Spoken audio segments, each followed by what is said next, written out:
सोचिए जरा, एक देश का पुनर्जन्म हो रहा है। सदियों की गुलामी के बाद भारत आजाद है। लेकिन इस जश्न के बीच एक बहुत ही बुनियादी सवाल खड़ा था। एक ऐसा सवाल जो लाखों जिंदगियों पर असर डालने वाला था। इस नई सुबह में आखिर भारतीय है कौन? ये सिर्फ नक्शे पर लकीरें खींचने की बात नहीं थी। ये एक राष्ट्र की पहचान को गढ़ने की बात थी। तो चलिए देखते हैं कि भारत के संविधान ने इस बड़ी चुनौती का सामना कैसे किया। तो इस सफर में हम नागरिकता के लिए भारत के ओरिजिनल ब्लूप्रिंट को समझने वाले हैं। हम शुरुआत करेंगे संविधान के अनोखे रोल से, फिर देखेंगे कि 1950 में नागरिकता के लिए वो कौन से 4 दरवाजे खोले गए। इसके बाद बंटवारे के मुश्किल दौर में बने खास नियमों पर भी नजर डालेंगे और आखिर में इन सभी टुकड़ों को जोड़कर पूरी तस्वीर को समझने की कोशिश करेंगे। अच्छा, सबसे पहले एक बहुत ही जरूरी बात समझ लेते हैं। भारत के संविधान ने नागरिकता के लिए कोई हमेशा चलने वाला डिटेल में कानून नहीं बनाया। नहीं, इसका मकसद कुछ और था, जो इतिहास के खास पल से जुड़ा हुआ था। इसे ना एक तस्वीर की तरह सोचिए, एक स्नैपशॉट। संविधान के जो आर्टिकल 5 से 11 हैं, वो भविष्य के लिए कोई रूल्स की किताब नहीं थे। उनका बस एक काम था, ये तय करना कि जिस पल भारत एक गणतंत्र बना, यानी 26 जनवरी 1950 को, ठीक उस पल देश का नागरिक कौन कौन था। ये बस एक शुरुआती लाइन थी, कोई पूरी नियम किताब नहीं। तो मतलब संविधान ने क्या किया? उसने शुरुआती नागरिकों की पहचान करके एक नींव रख दी, लेकिन भविष्य के लिए उसने ये जिम्मेदारी आगे बढ़ा दी। उसने ये तय करने का काम कि आने वाले सालों में कौन नागरिक बन सकता है या किसकी नागरिकता जा सकती है, ये सब कुछ पूरी तरह से भारत की संसद पर छोड़ दी। तो फिर सवाल ये उठता है कि 26 जनवरी 1950 की उस तस्वीर में, उस स्नैपशॉट में आखिर कौन-कौन शामिल था? संविधान ने उस पहले दिन नागरिकता पाने के लिए 4 अलग-अलग रास्ते बनाए। चलिए एक-एक करके इन्हें समझते हैं। हाँ, ये जादुई नंबर था 4। 4 अलग-अलग ग्रुप्स के लोगों को भारत के पहले नागरिकों के तौर पर मान्यता दी गई थी। और ये 4 रास्ते अलग-अलग हकीकतों को देखकर बनाए गए थे। पहला, उनके लिए जिनकी जड़ें पहले से ही भारतीय जमीन में थीं। फिर 2 कैटेगरीज जो बंटवारे की दर्दनाक सच्चाई से जुड़ी थीं। एक, पाकिस्तान से भारत आने वाले लोग, और दूसरा, एक छोटा ग्रुप जो वहां जाकर वापस लौटा। और आखिर में विदेशों में बसे भारतीय मूल के लोगों की तरफ भी हाथ बढ़ाया गया। ये सबसे बड़ी और सबसे सीधी कैटेगरी थी।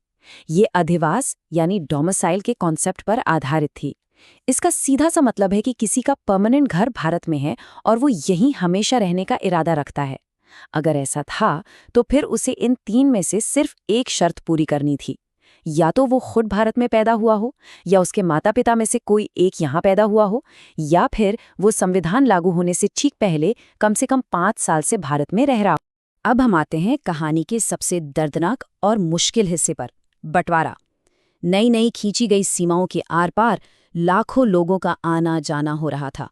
ऐसे में खास और बहुत सेंसिटिव नियमों की जरूरत थी, जो इस बहुत बड़े मानवीय संकट से किसी तरह निपट सकें।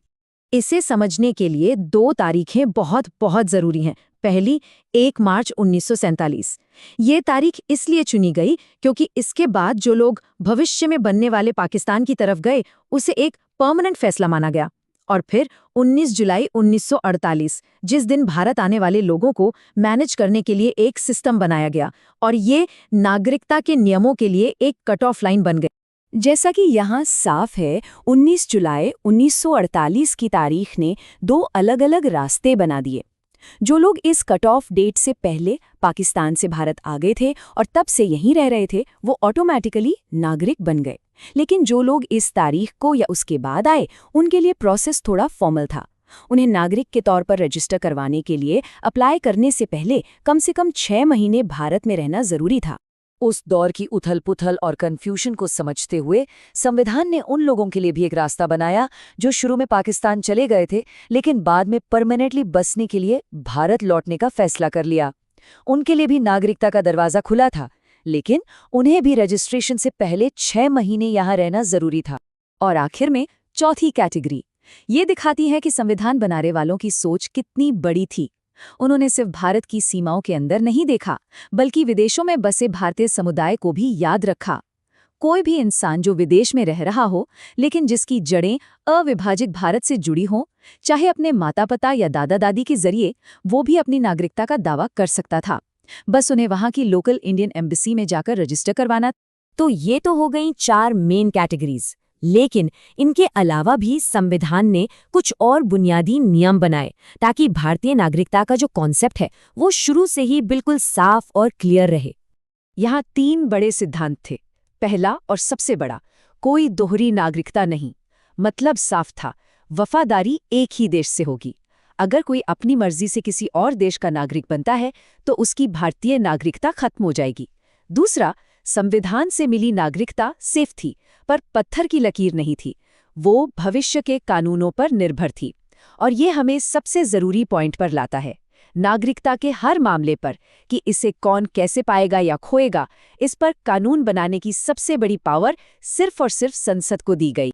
तो चलिए अब एक कदम पीछे हटते हैं और इस पूरी तस्वीर को देखते हैं। इन सारे नियमों और डिटेल से हमें क्या पता चलता है?